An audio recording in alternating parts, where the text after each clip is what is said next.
On peut distinguer 3 types principaux de stigmatisation. La stigmatisation sociale, la stigmatisation structurelle et la stigmatisation internalisée. La stigmatisation internalisée est autre. Comment est-ce que cette stigmatisation devient-elle internalisée? Tout d'abord, une étiquette de déviant est attribuée à un individu par d'autres personnes au cours d'interactions sociales.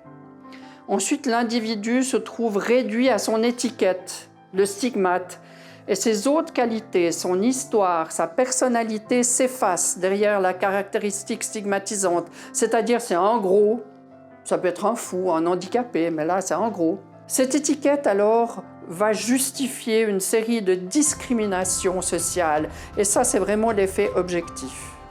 Le stigmatisé finit par intérioriser cette dévalorisation. Et ça, c'est l'effet subjectif. Et le piège se referme sur la personne lorsque le stigmatisé trouve normal d'être considéré de la sorte, lorsqu'il considère légitime les traitements discriminatoires qu'il subit. Il passe de victime à coupable. Il est responsable de sa situation. Eurobesitas a développé des ateliers pour faire face à cette stigmatisation.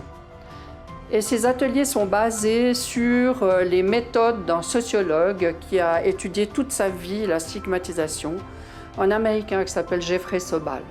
La première chose, le premier volet, c'est la reconnaissance, la prise de conscience du fait que l'obésité est stigmatisée. Comment est-ce qu'on le vit?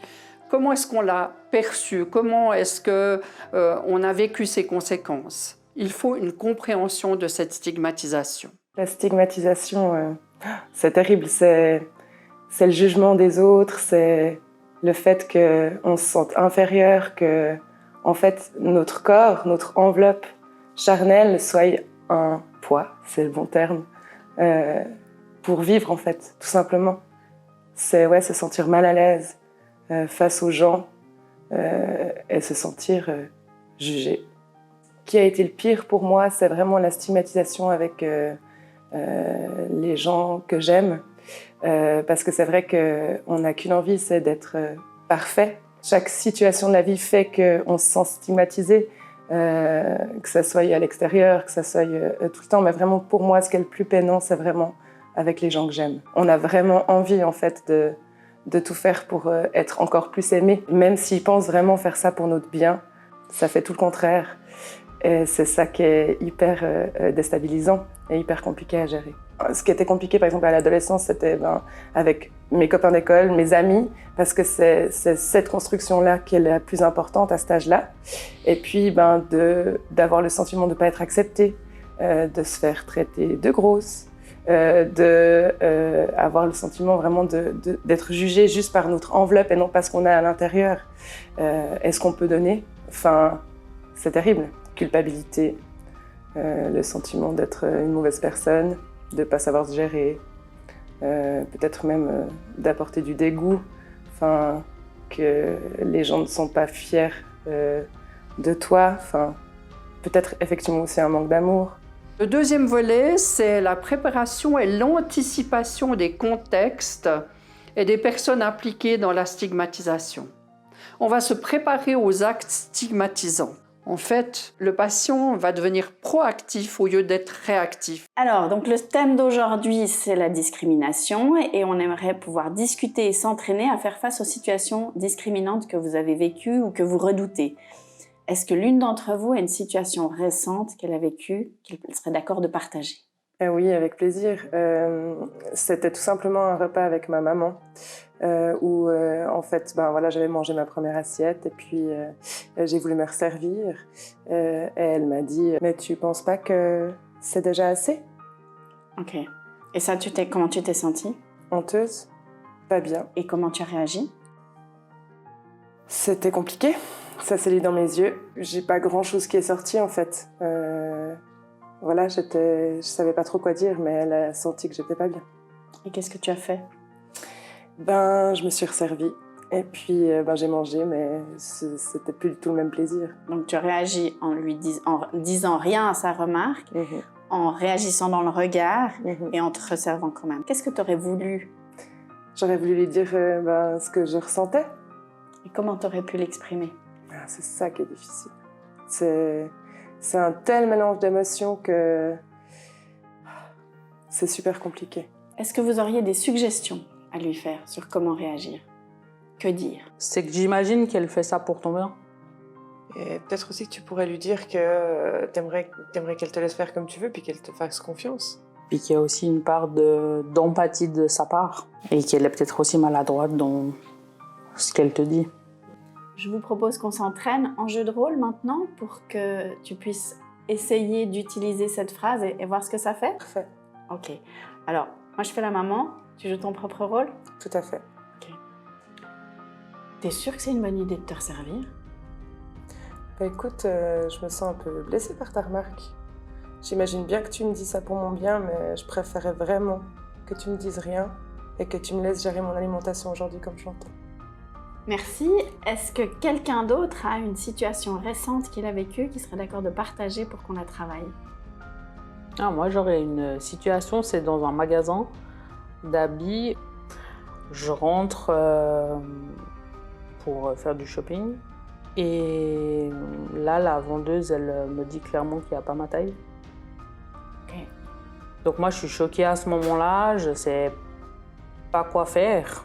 Et je suis blessée aussi de ça. Ok. Et du coup, qu'est-ce que tu as fait? Du coup, j'ai tourné un petit peu dans le magasin, j'ai essayé de chercher quelque chose d'autre et après, je suis partie. Comment est-ce que tu aurais voulu réagir? C'est ça qui est difficile pour moi, c'est de dire que je suis choquée sans blesser la personne.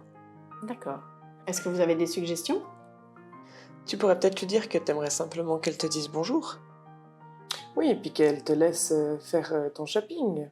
Le troisième volet, c'est la réaction. Et cette réaction, elle va pouvoir s'exercer dans la vie, la vraie vie, en face d'événements stigmatisants. Et le patient pourra être proactif puisqu'il l'a déjà exercé dans l'atelier précédent.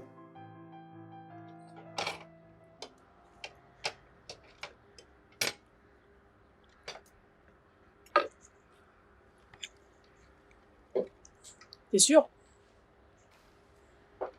De quoi? Je crois pas que t'as assez mangé là. Laisse-moi gérer, s'il te plaît. D'accord? Ça me blesse, en fait, ce que tu me dis. Je sais que c'est pour mon bien, mais laisse-moi gérer.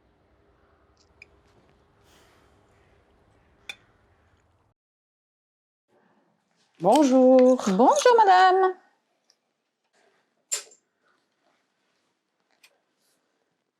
Je peux vous aider madame? Non, ça ira, c'est gentil, merci.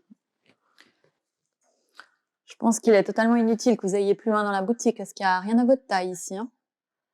En fait, j'aurais préféré d'abord faire un tour de votre boutique et puis j'aurais surtout aimé que vous me le disiez d'une manière plus respectueuse. Hein. Bah écoutez, c'est comme ça. Hein. Ouais, bonne journée. Au revoir.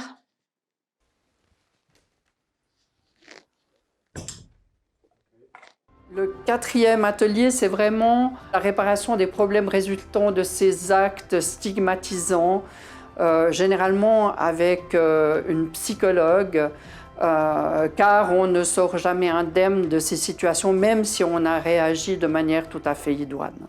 Bien, bonjour à toutes. On se retrouve aujourd'hui à l'atelier qui va être aujourd'hui centré sur la réparation. Donc vous avez toutes vécu votre situation où on s'était entraîné pour préparer vos réponses.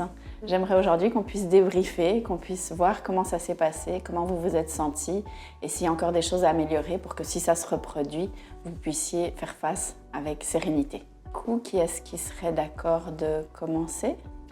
Pourquoi pas moi? Après, comment tu t'es sentie? Soulagée d'un poids parce que j'ai pu dire ce que je pensais. Okay. C'est vrai que dans ce genre de situation, j'ai plutôt tendance à me renfermer sur moi-même et à croire ce que l'autre me dit. Et puis, du coup, de me sentir pas bien du tout, en fait. De me sentir grosse. Alors que si tu n'avais pas pu dire tout ça, tu te serais sentie grosse et quoi d'autre? C'est ça, grosse. Et puis, quelqu'un de faible qui arrive pas à se stopper face à la nourriture, qui ingère en fait sans vraiment réfléchir. Et puis, tout ce qu'on essaye de me faire croire en fait. Donc il y a une grande différence Très entre grande. maintenant qu'on a préparé ce genre de situation, les réponses que tu peux donner, et puis comment ça se passait avant. Oui. Par rapport à ce que tu as pu faire, quelle amélioration tu pourrais apporter pour que si ça se reproduit, si une situation similaire se reproduit dans ton entourage, que tu puisses te sentir encore mieux? Que j'ai plus confiance en moi. J'ai senti que j'ai dû énormément me pousser, croyant vraiment, en disant stop, mais en le pensant réellement que c'est pour mon bien. Parce qu'on m'a tellement répété, il faut que tu apprennes à le faire, que du coup, je crois que j'en suis pas capable. Ok, donc s'entraîner, s'exercer, c'est important, effectivement. C'est hyper important d'avoir conscience quand ça se produit. Donc repérer, c'est une étape d'ailleurs, de repérer les situations où ça se produit et du coup de plus les laisser filer comme ça, mais vraiment les repérer, les analyser, pourquoi pas en parler à quelqu'un pour justement que ça se passe plus dans le silence, que ça se passe plus dans le noir et qu'on l'ignore. Donc au contraire, avoir conscience et puis aussi peut-être se rappeler la stratégie face à tout ce type de situation qu'on a déjà vu, c'est penser à dire son ressenti, donc du coup à rechercher son ressenti et puis à dire ce qu'on aurait voulu, ce qu'on aurait préféré. Et si vous gardez juste ces 2 points en tête, ça va vous aider à être plus systématique, puis effectivement, il n'y a plus que l'entraînement. On a bien travaillé, que c'est hyper bien et que maintenant, en fait, quelque part, j'ai envie de te dire, il faudrait que d'autres gens refassent la même remarque. C'est horrible, mais oui. pour que tu puisses t'entraîner à le faire. C'est ça. Elsa, c'est ton tour. Comment tu t'es sentie juste avant de réagir? Je me suis sentie choquée. J'étais choquée en fait de sa réaction et même des propos qu'elle tenait. Comment tu t'es sentie après? Parce que mon estime de moi-même, elle était au plus bas. Donc j'intériorisais beaucoup. Et puis là, maintenant, de pouvoir le dire, j'aurais bien aimé qu'elle me le dise autrement. Mon estime, c'est qu'elle a grandi. Ça veut dire que réagir, ça aide à faire face à la stigmatisation et à se sentir bien malgré des phrases stigmatisantes? C'est ça que tu dis? Et puis surtout en confiance avec moi-même, en fait. Et en confiance. Me dire qu'en fait, j'avais envie, c'est de le regarder, d'essayer.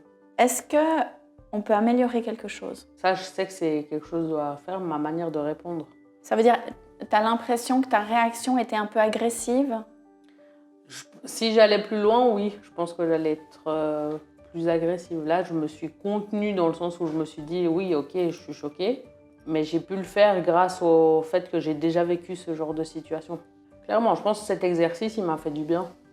Et il m'a donné justement mon estime de moi-même et une confiance en moi. Avant de faire l'atelier, j'avais pas.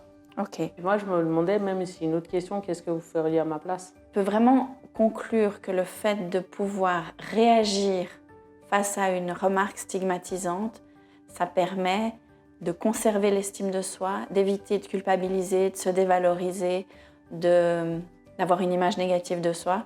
Et ça permet aussi de se positionner beaucoup mieux face aux autres pour se faire respecter, pour leur apprendre le respect et pour éviter de banaliser cette grossophobie ordinaire qui se passe à travers des petits échanges comme ça. C'est des petites situations qui sont soi-disant anodines, alors qu'en fait, ça peut être dévastateur. Donc bravo d'avoir fait ce travail, bravo d'avoir participé à cet atelier, c'est vraiment super. La stigmatisation et la discrimination dont sont victimes les personnes en surpoids induisent de la stigmatisation internalisée. Des études ont démontré que celle-ci augmente le risque d'échec thérapeutique. Il s'avère donc indispensable de la rechercher et de la traiter avant toute prise en charge de l'obésité. Restaurer l'estime de soi et penser les blessures engendrées par la stigmatisation est essentiel.